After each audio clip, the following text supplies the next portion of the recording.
Hi, welcome back to my YouTube channel. I'm Dr. Fatma Salim. I'm here to educate patients as well brainstorm with fellow medics on how to give quality healthcare service. Well, kindly subscribe, share widely so that people can benefit from the knowledge that we share. Well, on this video, I would like to address issues to do with Dr. Google. I'm sure you're wondering who Dr. Google is, but just by the name Google, I'm sure you can figure it out. I really you have some idea of what I'm going to talk about. Well, technology having advanced with knowledge, free knowledge out there and all that. Well, Dr. Google has been making doctors' life a bit difficult in the sense that these days patients reach to Dr. Google before coming to us. They go to Dr. Google, hear what Dr. Google has to say about their symptoms and all that, and then they come to us with a formed opinion of what they might be going through or a pre-diagnosis of what they could be having.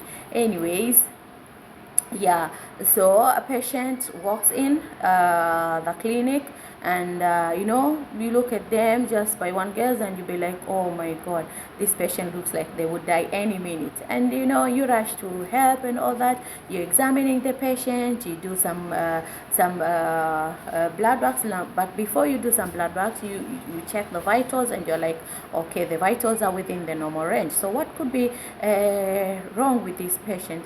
Now you're taking the history, and the patient will be like,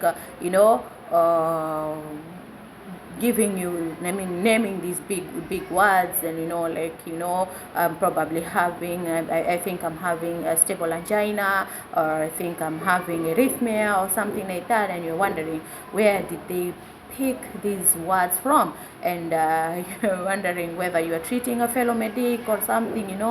Yeah, so you're listening, but you already have your first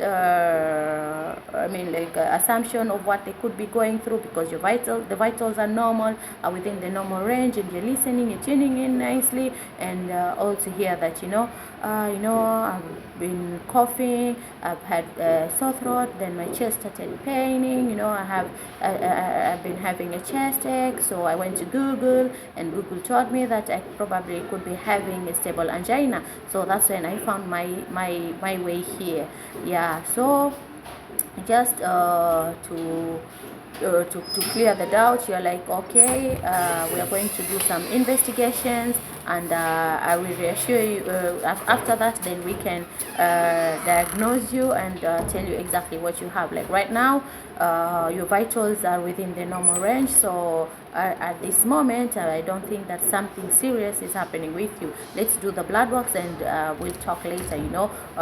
So you send the patient, you've done some blood works, the blood works come normal and all that, and you're like, yeah, now well, you're okay, you're probably having a cold, and because with the history that with the complaint that they presented, they're coughing, they probably having a sore throat, so you're like, this could be a chest viral infection or something, and you're managing them. You tell them that, okay, now I'm going to manage you and all that, but the patient gives you that look like, is this doctor even serious, and all that, they look at you with this disbelief, and you're like, okay, what's this, and so you're like reassuring the patient and all that. So to say, it takes you longer to reassure the patient or to tell the patient that you're doing the right thing, that it would have taken you before they went to Dr. Google, before Dr. Google was available for everyone and all that, yeah. So patient come to you like they're dying any minute and all that,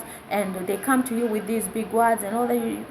It's really pretty hard these days to differentiate between a fellow medic and a non-medic, because sometimes the language is what makes us believe that we're talking from the same language, that we're from the same place, or yeah, we have the same knowledge or something like that, yeah. So to say, yeah, Dr. Google is making the life difficult for other doctors, Well, just to educate you, Dr. Google, yes, might be having all the diseases listed and similar symptoms, diseases with similar symptoms, and the symptoms that you could be experiencing could somewhat relate to a number of diseases that Dr. Google would have listed. But that doesn't rule out, the fact that Dr. Google has not investigated you, does not know you personally, or is not the one examining you to know exactly what you look like, what your vitals are, and all that and all that.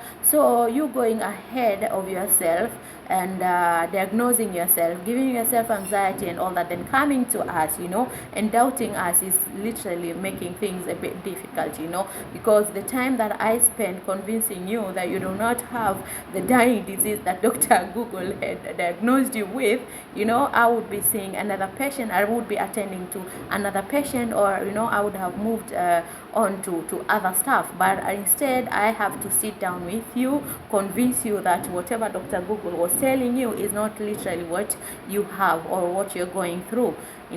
So take it easy on Dr. Google. Dr. Google does not by any chance replace any physical doctor that you could attend to and get diagnosed, and all that. Yes, at the same time also, after you've diagnosed yourself with Dr. Google, then you sleep with anxiety and all that, or if you manage to come to the hospital right away, then fine. But if you can imagine, if you're very far, or you googled a few days back and all that, so you stay with that anxiety for a period of 2 days or so, and then you come to us with that anxiety and all that, your blood pressure is high, your worry is high, so you end up causing more issues on yourself than if you would have simply come to us. Take Dr. Google easy, assume that Dr. Google doesn't know you that well, don't go ahead of yourself and diagnose yourself and then come to us and make life difficult.